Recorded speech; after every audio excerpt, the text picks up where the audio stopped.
kepada Bapak Evangelis Supriyono. Dipersilahkan.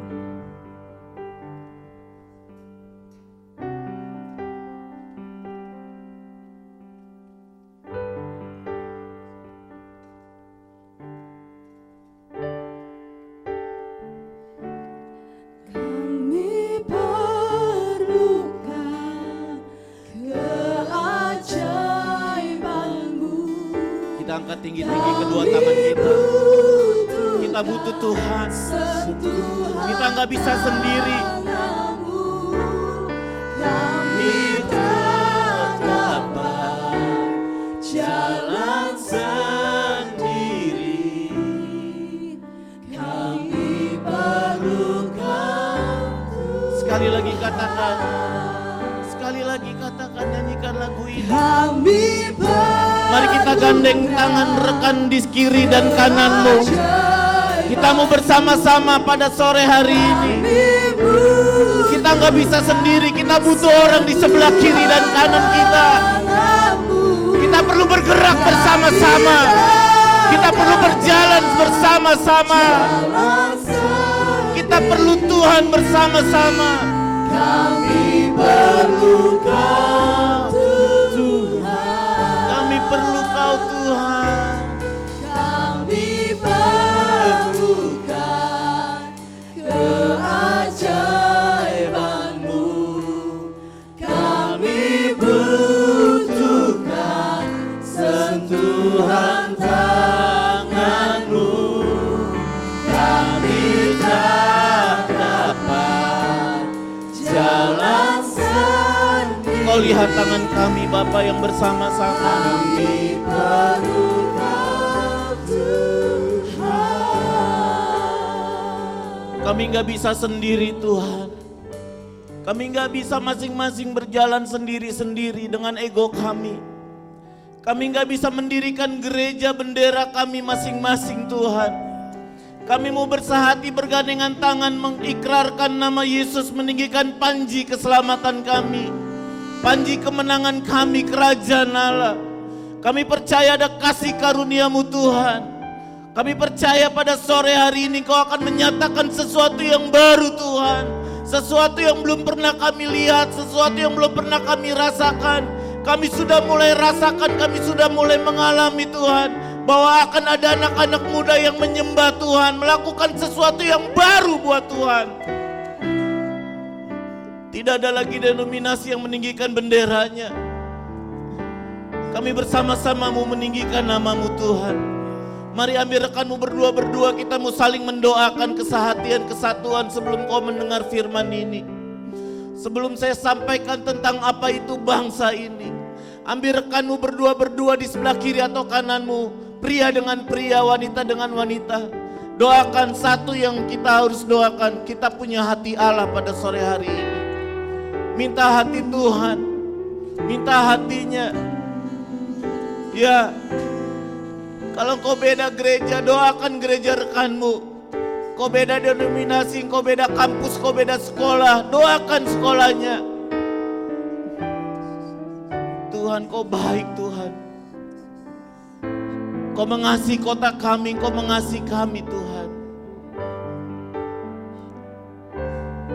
Biarlah hari-hari ini doa yang bersehati, bersatu, bersama-sama. Tuhan yang menjawabnya. Tuhan yang memberkatinya. Terima kasih Bapa. Terima kasih Allah. Terima kasih Bapa.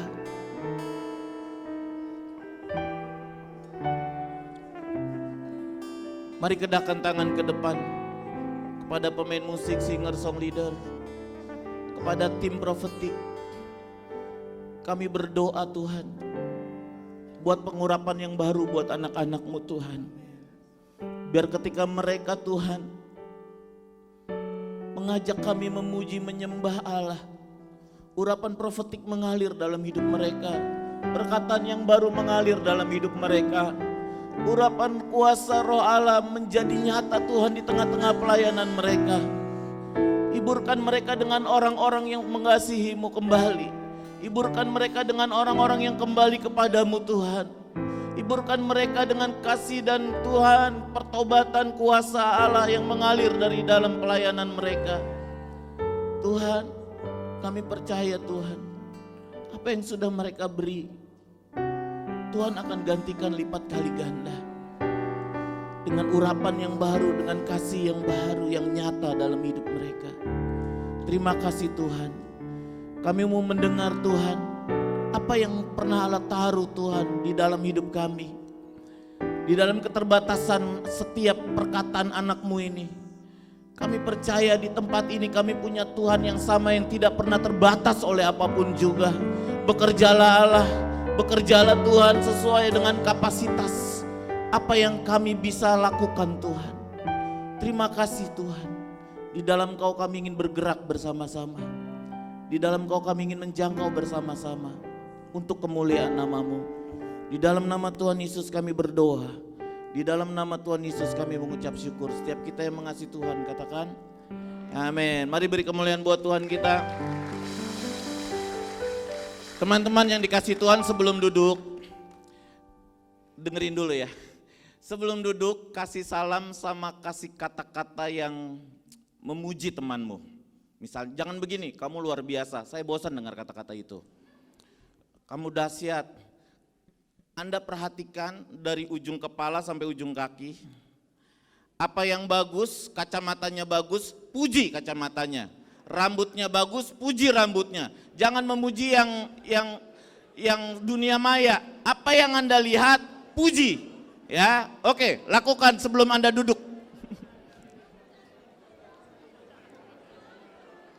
Puji dari hati ya.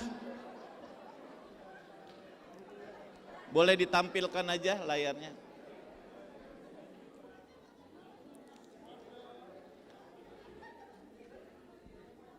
Ya baik, kalau sudah boleh silakan duduk. Semua sudah saling memuji. Ketika dipuji responnya apa? Senyum-senyum, cengar-cengir, atau enggak ucapin terima kasih sama sekali dipuji. Makanya kita jarang memuji teman-teman kita. Sekarang bilang sama orang yang tadi memuji, thank you ya bro.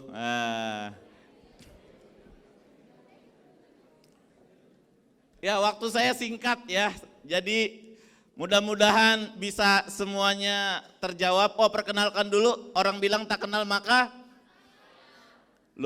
tak kenal maka berkenalanlah. Masa nggak sayang? Tuhan suruh sayang semua orang yang udah kenal ataupun yang belum, setuju? Jadi kalau belum kenal ya kenalan. Saya kenalin dulu, nama saya Supri, orang bilang supir pribadi. Nah, biarin aja orang bilang seperti itu, tapi Supri punya singkatan sendiri, Sahabat untuk Pemuda Remaja Indonesia, itu Supri ya. Jadi tenang, saya nggak akan gigit saudara, saya udah punya 2 anak ya, satu saya adop dari kakak ipar saya, itu istri saya satu-satunya yang sah, yang nggak sah nggak ada ya.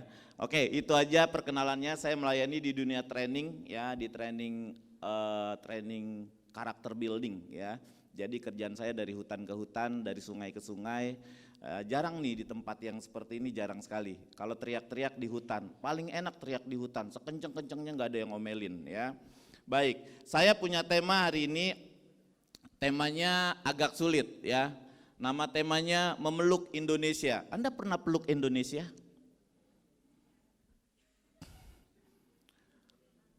Memeluk Indonesia, seberapa besar tangan saudara untuk memeluk Indonesia? Mungkin satu pelukan Anda yang kepeluk cuma ember.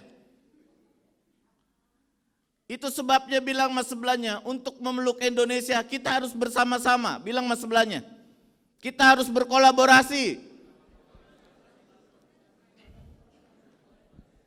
Enggak mudah memeluk Indonesia. Mungkin saudara bingung, apa ini temanya memeluk Indonesia? Saudara dengar baik-baik, kenapa kita harus peluk Indonesia? Artinya kita harus jaga kota kita harus jaga bangsa kita. Hari-hari ini mau ada pemilu ya, nggak boleh tunjuk 1, 2, 3. Saya juga jadi bingung, saudara-saudara. Tapi sering bilang ada amin. Nah, saat ini jangan bilang amin secara sembarangan. Bahaya. Ya. Jadi ada haleluya. Ini harus netral di sini. Pokoknya pilihlah yang Tuhan percayakan, yang sudah saudara doakan, yang sudah saudara gumulin. Kita percaya kita akan mendapat pemimpin yang takut akan Tuhan, yang benar di dalam kepemimpinannya. Amin. Tentunya tugas kita bersama-sama untuk berdoa, jangan diam aja. Saudara nggak mudah untuk mencintai, untuk memeluk bangsa ini. Saya percaya kenapa saudara harus lakukan. Karena saya percaya Indonesia ada karena kasih karunia Tuhan. Enggak mungkin tahun 45 17 Agustus bangsa ini bisa menang. Bambu runcing lawan senjata mesin. Enggak mungkin saudara tombak bisa menang melawan senjata-senjata canggih. Enggak mungkin. Kalau tanggal 17 Agustus 45 bangsa kita diikrarkan bahwa kita merdeka. Saya percaya itu tampur tangan Tuhan yang dahsyat. Dan yang jadi masalah sekarang hari ini. Tuhan mau bekerja sama bersalaman dengan saudara. Aku sudah melakukan yang besar, kata Tuhan, buat bangsamu, buat kotamu. Namun maukah engkau melakukan bagianmu di eramu, di generasimu? Bayangkan hari ini Tuhan mau bersepakat dengan saudara. Hatinya menunggu sudah terlalu lama, saudara. Saudara, saya pernah dibutakan oleh hal-hal yang segala sesuatu harus dimulai dari yang besar. Kalau enggak besar, enggak akan bisa lakukan yang besar. Saya percaya bambu runcing adalah hal yang sangat sederhana dan mulai dari yang kecil. Setuju saudara? Melawan sesuatu yang besar dengan bambu runcing itu enggak mudah. Saya pernah pergi ke satu tempat saudara. Ini di Wamena. Saudara, saya peluk mereka, pelukan saya cuma bisa 2 orang. Saudara, saya pernah berpikir dan saya menangis saudara.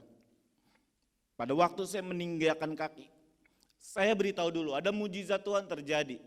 Ketika saya mau pergi 1 minggu sebelumnya saudara, saya habis khotbah seperti ini. Biasa kalau habis khotbah diajak makan, makanya hamba Tuhan banyak yang gendut-gendut. Saudara makan terus, makan lagi ya. Dan ketika habis makan, muka saya merah saudara, bukan karena alergi. Dan saya minta izin ke toilet, boleh gak saya ke toilet? Iya, kakak mukanya merah. Saya ke toilet keluar, udah bintik-bintik keringat gede-gede saudara. Istri saya bilang, kamu kenapa Cherry? Ya dia panggil saya Cherry, saya juga panggil dia Cherry. Kami keluarga Cherry. Ya, jangan tanya apa itu Cherry, sampai sekarang masih rahasia kami ya. Saudara, oh ya hari ini anniversary kami. Wah, aduh. Pada waktu saya diundang ke sini tanggal 31, pertama kali yang saya WhatsApp istri saya. Cherry, tanggal 31 Januari, boleh gak saya pelayanan? Memang istri saya kenal sejak kami pelayanan anak-anak muda ya. Jadi saya dipanggil Tuhan sejak usia muda, saya berhutang sama orang-orang muda. Itu sebabnya Supri itu sahabat pemuda remaja Indonesia.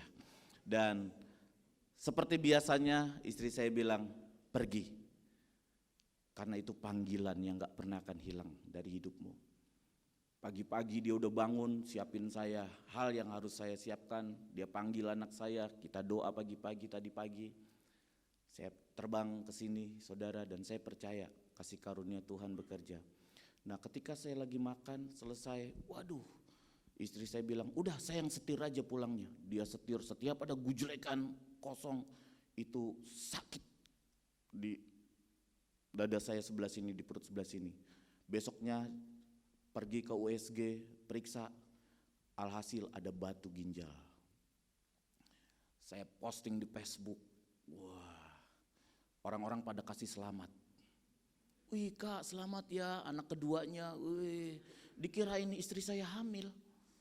Karena USG itu sama kayak kehamilan, ini bintik ini batu bukan anak. Dan saya udah berencana gak pergi ke Papua. Dan saya bilang, dokter udah bilang begini, kamu harus segera dioperasi, atur jadwal. Kalau enggak nanti sakit lagi, kumat berbahaya. Siap dok, istri saya juga udah bilang, tapi mau pelayanan. Udah doakan aja. Pokoknya gini, kalau sampai 3 hari ini gak sakit, saya pergi ke Papua. Saudara, didoakan 1 hari, was-was, 2 hari, 3 hari, enggak sakit. 4 hari enggak sakit, saya telepon teman-teman, saya berangkat Papua. Waduh, Pas sampai di Papua, yang saya tanya, rumah sakit terdekat di mana di sini? Benar itu yang saya tanya, karena nggak banyak rumah sakit yang besar-besar kan di sana. Saya tanya dulu, kalau ada apa-apa evakuasi saya gampang, ya kan? Waduh, saudara saya mau beritahu, sampai hari ini saya nggak pernah dioperasi yang namanya batu ginjal, nggak pernah saudara, itu batu hilang sendiri entah kemana. Ada mujizat Tuhan terjadi saudara, mujizat Allah terjadi. Saudara, ketika saya bayangkan anak-anak Papua, saya bingung, Tuhan, masa depan mereka seperti apa? Mereka jauh dari teknologi. Ini rumah mereka di belakangnya. Ini bisa tinggal 5 keluarga, 4 keluarga di dalam situ. Saudara, saya antara mau menangis, sedih, atau apa yang bisa saya lakukan. Saudara, nggak tahu apa yang bisa saya lakukan. Saya cuma peluk mereka, ajak main, dan udah saya harus pergi ke beberapa, di Papua, ke Nabire, ke Timika, harus berkeliling saat itu saudara. Dan saya nggak nyangka saudara, ketika saya baca sebuah berita, ada seorang Jonathan Warinusi, dia asli Papua saudara. Ternyata orang-orang yang gak pernah saya bayangkan bisa melakukan sesuatu di kota-kota yang besar. Bisa bersaing dengan orang-orang yang ada di kota. Bukan karena mereka hebat, tapi saya percaya ada tangan Tuhan yang kuat menyertainya. Saudara, kemudian di Nabire saya berjumpa dengan seorang yang itu, dia dipakai Tuhan secara luar biasa. Di perapatan jalan naik drum saudara, dia berteriak tentang nama Yesus. Saya melihat itu, saya menangis saudara. Dia jangkau banyak orang. Yang lebih parah lagi, ini tubuhnya saudara. Dalam kondisi seperti itu, dia menjangkau banyak pria-pria di kotanya saudara. Di dalam keterbatasannya saudara, dia menjangkau banyak orang-orang. Saya baru tahu, bukan masalah saudara di mana dilahirkan, di kota mana saudara dilahirkan, tapi masalahnya siapa Tuhan yang menyertai saudara, akan menjadi seperti apa nanti teman-teman akhirnya. Saudara pernah melihat gambar ini? Ini gambar, tahu ini gambar apa? Nah tuh, puji Tuhan, terima kasih Timulti. Saya juga tadi, ini gambar apa ya? Tahu ini buah apa? Siapa yang pernah makan angkat tangan? Ayo kalau anak muda pernah makan jangan nggak ngaku. Pernah makan, tahu rasanya? Tunjuk tangan yang pernah makan. Oke. Yang pernah beli angkat tangan. Beneran. Yang belinya lebih dikit dari makannya angkat tangan. Anda lebih banyak makan daripada beli. Tanya sebelahnya, kamu makan jeruk siapa? Saudara, saya mau teman-teman berdua ngobrol. 2 menit. Saya mau, kelamaan. Ntar ngobrol dari sejak dalam kandungan lagi. 1 menit aja ya. 1 menit ngobrol, saya mau Anda temukan 20 paling sedikit. Kan berdua. Apa potensi yang ada dalam jeruk? Anda jangan cuma makan doang nggak tahu potensinya. Cepet ngobrol berdua, sebutin minimal 20. Ayo cepat. Ayo cepat. 10 detik. 15 detik. 20 ya. Harus 20.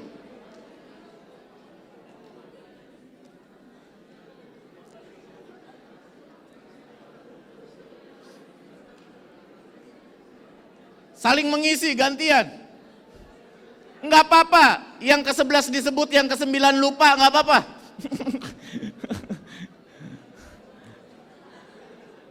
Oke, sudah, enggak apa-apa, ini anak-anak muda kan, enggak apa-apa kan. Siapa yang dapat lebih dari 10 angkat tangan? Ini kayaknya di angka 6 mandek semua nih. Saudara, bayangkan kulitnya, bayangkan bijinya, bayangkan daunnya. Kak, ini jeruk apa? Jeruk Bali, jeruk apa? Jeruk limo atau jeruk apa? Jeruk yang Anda sukain aja, jeruk apa? Enggak apa-apa, ya. Saya percaya Anda enggak menemukan lebih dari 20. Padahal potensinya banyak sekali. Kata-kata disukainya aja udah banyak. Disukai orang, disukai kucing aja suka. Ya. Nah, saudara, siapa yang bilang dia potensi mengandung vitamin C? Semuanya menjawab itu yang pertama, vitamin C. Ada yang bilang buat obat nyamuk. Ada? Ada? Tuh kan, saya juga nggak tahu caranya gimana buat obat nyamuk. Mungkin dia beli 3 kilo jeruk. Kalau ada nyamuk di jidat temennya, dia ambil 1, dia dalam nama Tuhan Yesus, dia lempar, bayangin Goliat.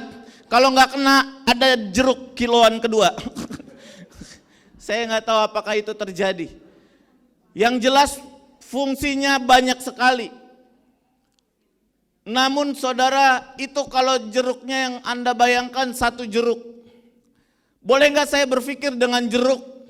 Saya akan membangun 1 buah pabrik dengan kapasitas 50 orang yang bekerja. Kemudian dengan buah jeruk ini ketika dikembangkan yang bekerja menjadi 500 orang. Orang yang bekerja ekonominya harus mapan, anaknya harus sekolah di tempat yang terbaik. Dan dengan jeruk ini saya bisa memberikan kepada kaum yatim piatu, kaum duafa, kaum-kaum yang membutuhkan. Dan dengan jeruk ini saya akan kembangkan pabrik yang lebih besar yang menjadi karyawannya 2.000 orang. Bisa saya berpikir gitu? Karena Anda bisa temukan produk-produk yang bahan dasarnya ini di toko-toko dengan jumlah karyawan ribuan. Kenapa bisa begitu? Karena jeruknya jatuh di tangan yang tepat. Jeruknya jatuh di tangan orang yang tepat mengelolanya. Kalau jatuh di tangan saya cuma saya makan. Tapi kalau di tangan yang tepat, dia menjadi potensi yang menjadi berkat bagi yang lainnya. Ini baru jeruk. Dan saya mau bilang pada sore hari ini, saya sedang berdiri di hadapan orang-orang anak-anak Tuhan yang lebih punya potensi dari sekedar jeruk. Amin. Yang jadi masalah potensi itu berkembang apa enggak? Potensi itu terjadi apa enggak? Di tangan siapa Anda serahkan hidup Anda? Di tangan siapa Anda serahkan? Apakah pribadi yang punya potensi besar atau di tangan orang-orang biasa? Bung Karno pernah bilang seperti ini. Berikan aku 1.000 orang tua, niscaya akan kucabut Semeru dari akarnya. Berikan aku 10 pemuda, niscaya akan kuguncang dunia. Cuman butuh 10 anak muda. Di sini ada 8 gereja, betul? Berapa gereja? Banyak. Di sini ada banyak gereja. Kalau lebih dari 10, puji Tuhan. Nanti kalau saya diundang lagi harus lebih dari 30 gereja di sini. Bersama-sama. Kenapa? Dari 1 gereja butuh cuma 1 orang aja yang takut akan Tuhan, niscaya dunia ini bisa kita goncang bersama-sama. Amin saudara. Kenapa? Kenapa nggak bisa? Tahun 2020 kita digoncang sama makhluk yang nggak kelihatan kasat mata. Namanya virus COVID, corona. Ya disinyalir banyak sekali, tapi saya nggak mau mikirin tentang itu. Yang saya mau pikirkan adalah hal yang kecil ketika di tangan yang tepat akan menjadi sesuatu yang besar.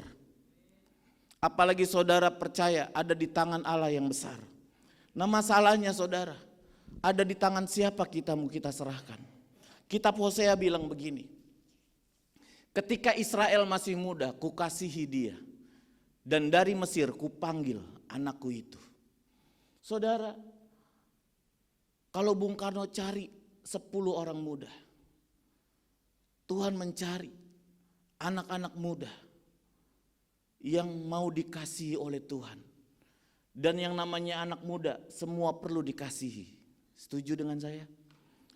Dan perhatikan baik-baik, ketika Israel masih muda, kukasihi dia. Dengar baik-baik, bukti perkataan ini sudah terjadi apa yang dikatakan Tuhan. Ketika Tuhan mati di kayu salib, ketika tombak menancap di lambungnya, ketika cambuk merusak tubuhnya, ketika mahkota duri di kepalanya, bukti kasihnya sudah diberikan oleh Tuhan kepada setiap kita anak-anak muda. Tinggal yang kedua, dan dari Mesir kupanggil anakku.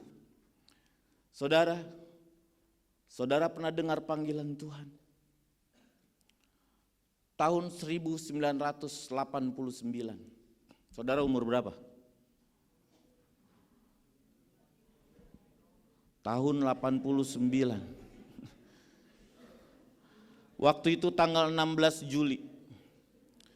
Tanggal 16 Juli tahun 89. Ada seorang anak muda yang gak punya tujuan hidup.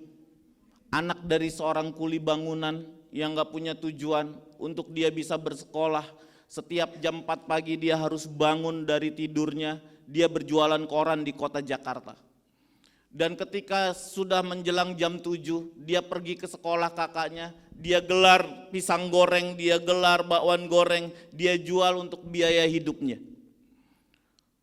Seperti nggak punya pengharapan. Di tengah kota besar, seorang kuli bangunan dengan 3 orang anaknya. Berjuang di kota ini, di kota yang cukup hiruk pikuk, banyak tantangan di zamannya. Namun saya beritahu, karena ada tangan Tuhan yang besar. Dan tanggal 16 Juli 89, umurnya sekitar 16 tahun, anak remaja itu dipanggil oleh Tuhan untuk menjadi alat di tangannya. Dan anak itu sekarang berdiri di depan saudara. Saya adalah anak penjual koran itu. Saya anak penjual dagangan di sekolah. Dan saya mulai serahkan hidup saya sama Tuhan. Papa saya seorang kuli bangunan. Namun saya beritahu, saya nggak bisa kuliah. Harus bekerja dulu baru kuliah. Bekerja lagi beberapa tahun baru naik ke S2. Tapi saya bilang, Tuhan kalau sudah berkarya, apapun terjadi. Asal saudara ada di tangan yang tepat. Apa yang bangsa ini doakan, pasti terjadi. Asal anak mudanya menjawab panggilan Tuhan. Namun yang jadi kenyataan, Hosea 11 ayat 2-nya, makin kupanggil mereka, makin pergi mereka itu dari hadapanku. Mereka mempersembahkan korban kepada para Baal dan membakar korban kepada patung. Saudara, ini yang terjadi di generasi saudara. Di mana generasi hari-hari ini mulai semuanya serba instan. Saudara, mungkin Yesus bukan menjadi idola untuk hari-hari ini. Karena Yesus suka dengan sebuah proses pengorbanan. Hari-hari ini anak-anak muda senangnya dengan hal yang nikmat, hal yang cepat, hal yang instan. Sedangkan Yesus suka dengan sebuah proses. Di mana ada orang suka dengan kemewahan, Yesus ajarkan penderitaan. Dan mereka mulai mengidolakan yang lain. Baal sekarang bukan patung. Bukan sesembahan, bukan. Hal yang Anda cintai lebih dari Anda mencintai Tuhan, itu adalah berhala. Dan anak muda ketika mulai masuk ke dalam hal ini, mulai pergi meninggalkan Tuhan, dia terima kasih Tuhan, semuanya terima kasih Tuhan.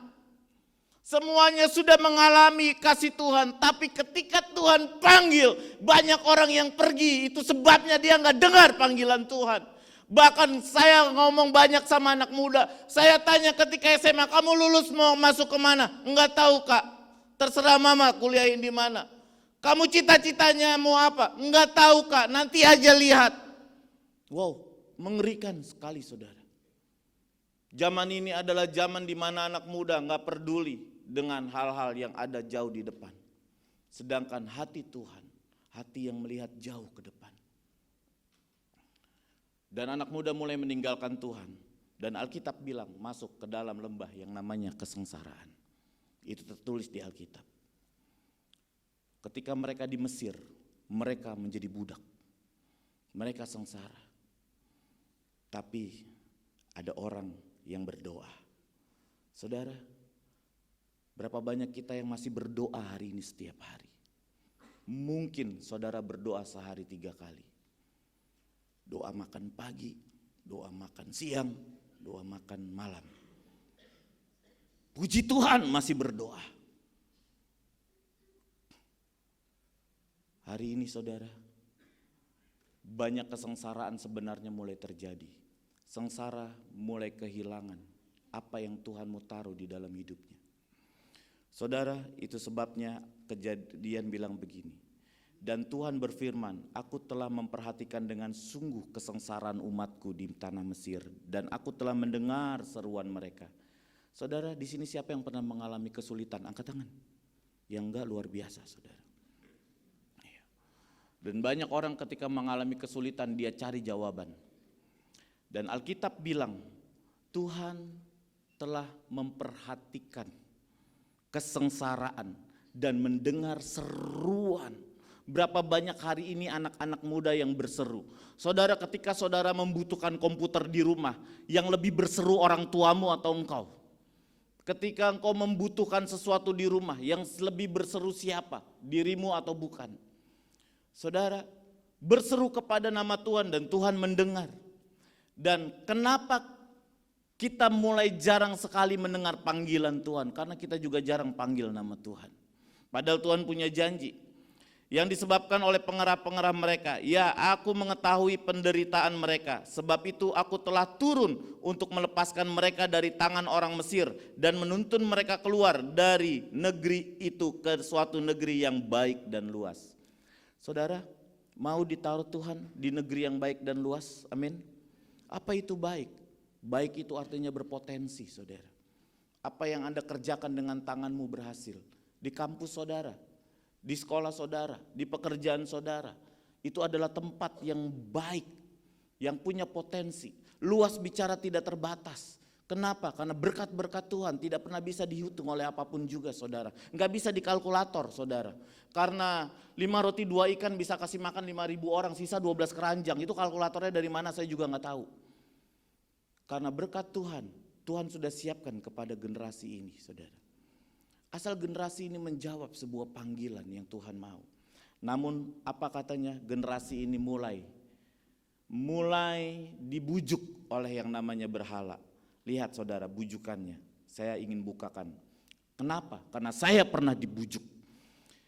Daniel 11:31, tentaranya akan muncul, mereka akan menajiskan tempat kudus benteng itu, menghapuskan korban sehari-hari dan menegakkan kekejian yang membinasakan. Tentaranya akan muncul. Tentara siapa saudara? Ini bukan tentara kerajaan Allah. N-nya kecil. Tentara kerajaan kegelapan, menghapuskan korban sehari-hari. Saudara, kenapa kita enggak dengar panggilan Tuhan? Karena ada korban sehari-hari yang sudah mulai dihapuskan, dibujuk, lihat, dan menegakkan kekejian yang membinasakan. Saudara, apa itu korban sehari-hari? Saudara jangan bilang korban sehari-hari adalah ketika saudara main drum di gereja. Anda enggak pernah bisa setiap hari main drum di gereja, kecuali Anda tinggal di gereja sebelahnya drum dan tidurnya di atas keyboard.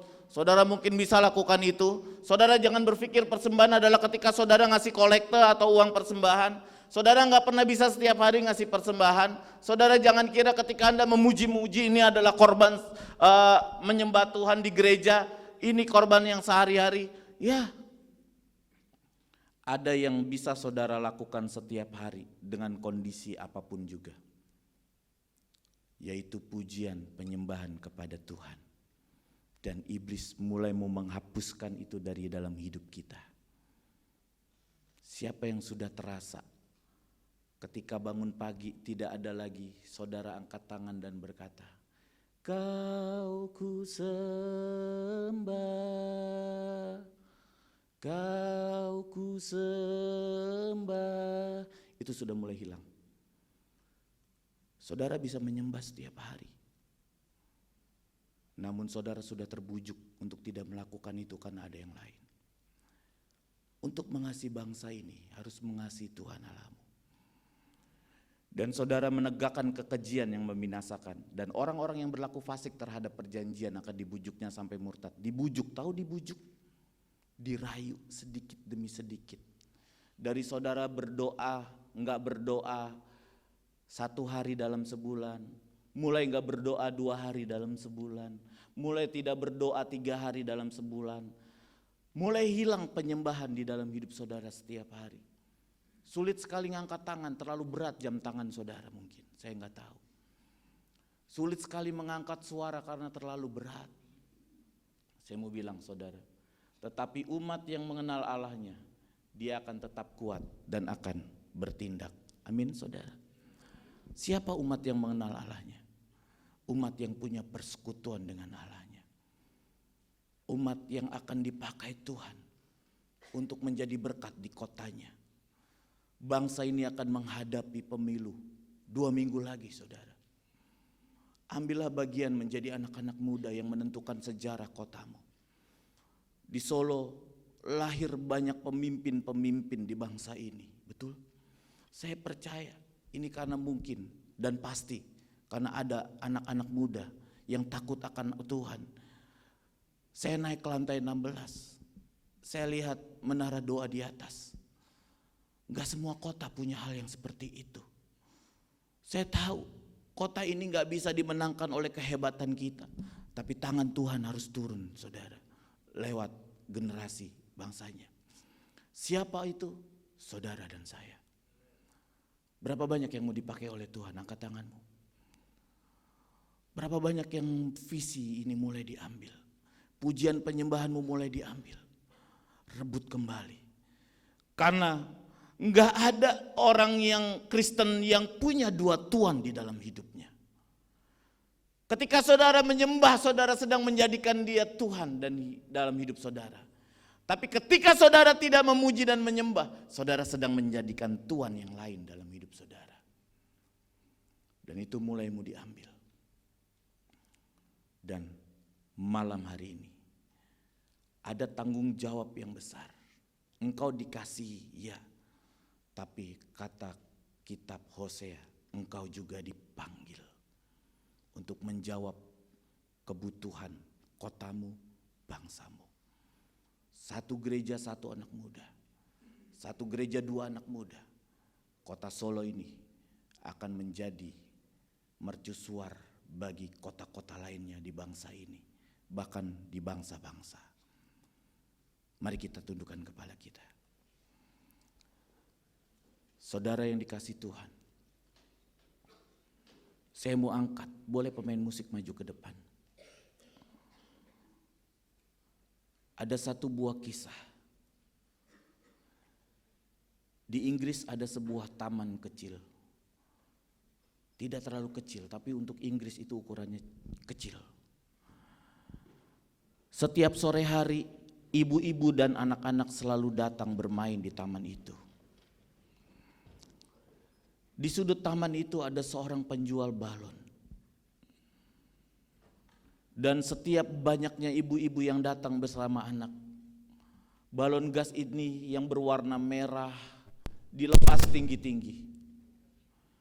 Dan anak-anak mulai melihat, mama balon gas, mama balon gas, beli balon gas. Setiap balon gas yang berwarna cerah-cerah yang bagus-bagus diterbangkan. Tukang balon gas ini mengorbankan 1 balon untuk dia mendapatkan keuntungan berbalon-balon. Dan kemudian anak-anak itu mulai membeli balon gas. Dan beberapa menit kemudian kembali banyak anak-anak dan orang tua yang datang. Kembali tukang balon ini melepaskan balon yang berwarna hijau. Dan anak-anak yang baru datang mulai berteriak, mama balon mama, mama beli balon mama, mama beli balon mama. Demikian terus balon yang kuning dilepaskan, yang biru dilepaskan, terus sampai menjelang malam balon ini habis terjual. Hanya tinggal beberapa balon saja yang masih kempes. Dan ketika penjual balon ini merapikan barang dagangannya, ada seorang anak kecil, hitam, tanpa orang tua di sampingnya,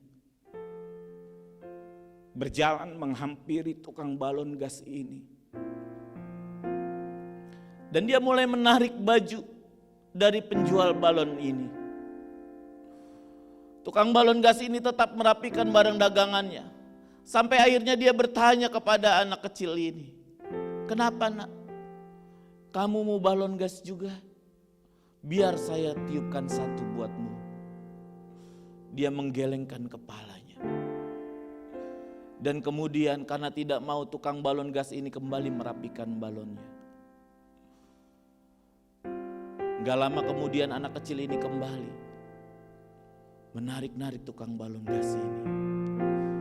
Ketika itu tukang balon gas ini lebih memberi perhatian kepada anak ini. Nak, apa yang kamu mau? Anak kecil ini bertanya, Pak, bolehkah saya bertanya? Sejak tadi Bapak menerbangkan balon yang berwarna merah, hijau, kuning, yang warna cerah-cerah. Saya ingin menanya, kalau balon itu berwarna hitam, bisakah dia terbang tinggi? Anak kecil ini sedang merefleksikan dirinya yang hitam, kecil, tanpa orang otoritas di sampingnya. Tukang balon gas ini peluk anak ini. Dia peluk dengan erat. Dia mewakili orang tuanya, dia peluk anak ini.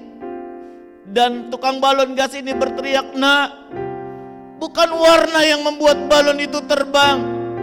Bukan kuningnya yang membuat terbang, bukan merahnya, Nak.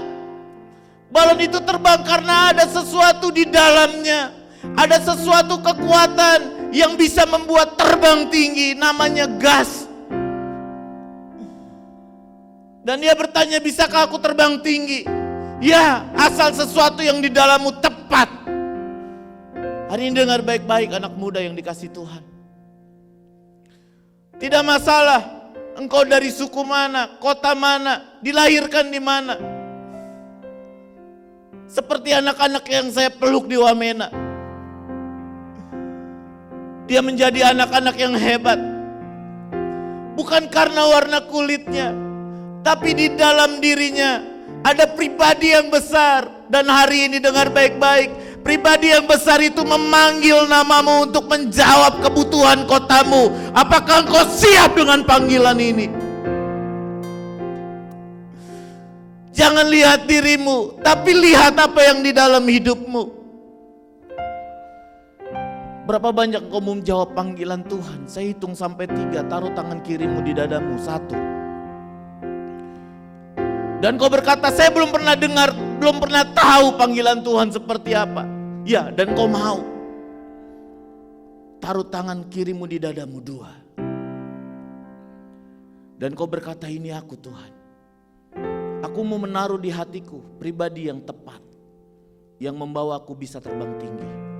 Namanya adalah Yesus Tuhan, Sang Penebus.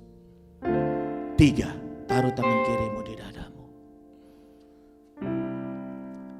Saya lihat beberapa menaruhnya. Saya tidak suruh ke depan, karena ini antara engkau dan Bapa di surga. Tuhan, kau lihat Tuhan. Dan kau berkata, Tuhan, pakai aku Tuhan. Setelah kau masuk ke dalam hatiku, angkat tangan kananmu. Singer mungkin bisa nyanyikan 1-2 buah lagu. Tetap taruh tangan kirimu di dadamu. Taruh tangan kanan, angkat tangan kananmu tinggi-tinggi. Bapa, engkau lihat anak-anakmu Tuhan. Engkau lihat generasi muda di kota ini Tuhan. Banyak dari kota-kota dari bangsa ini yang ada di tempat ini. Kami berdoa Bapa di dalam nama Yesus. Di dalam nama Tuhan Yesus.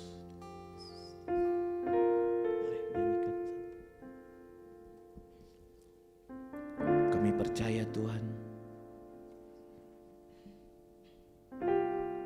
Kau memakai setiap kami.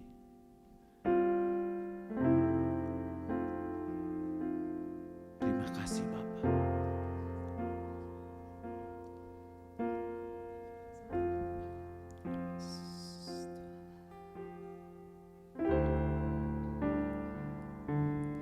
Bagi bangsa ini kami berdiri Mari kita bangkit bersama-sama.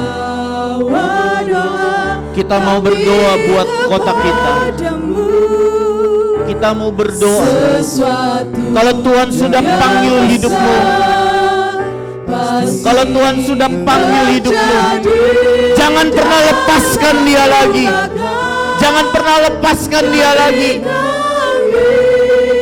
Jangan sampai kau terbujuk untuk meninggalkannya. Tuhan ditinggikan atas. Katakan sekali lagi, bagi bangsa ini, angkat kedua tanganmu.